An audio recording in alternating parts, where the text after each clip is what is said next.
دوستوں، آج کا واقعہ حضرت حسنین رضی اللہ عنہ کی سانپ کے ذریعے حفاظت کا ایک عجیب واقعہ ہے۔ اگر چینل پر نئے ہیں تو پلیز میرے چینل کو سبسکرائب کریں تاکہ میرا حوصلہ بھی بڑھا رہے۔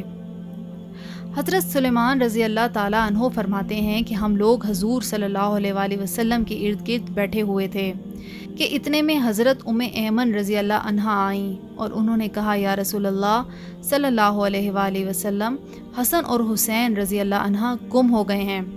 اس وقت دن چڑھ چکا تھا۔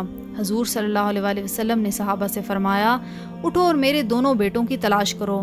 چنانچہ ہر آدمی اپنا راستہ لیتا ہے اور چل پڑتا ہے، اور میں حضور صلی اللہ علیہ وآلہ وسلم کا راستہ لے کر چل پڑا۔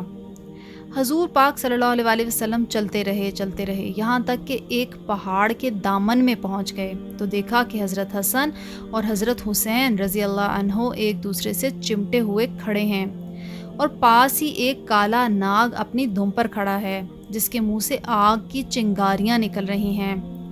غالباً اللہ نے ناگ بھیجا تھا کہ بچوں کو آگے جانے سے روکے۔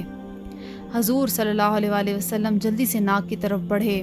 اس ناگ نے حضور پاک صلی اللہ علیہ وآلہ وسلم کو مڑ کر دیکھا اور چل پڑا اور ایک سوراخ میں داخل ہو گیا۔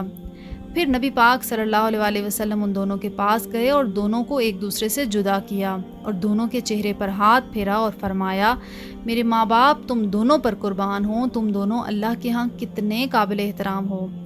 پھر ایک کو دائیں کندھے اور دوسرے کو بائیں کندھے پر بٹھا لیا۔ میں نے کہا، تم دونوں کو خوشخبری ہو کہ تمہاری سواری بہت عمدہ ہے۔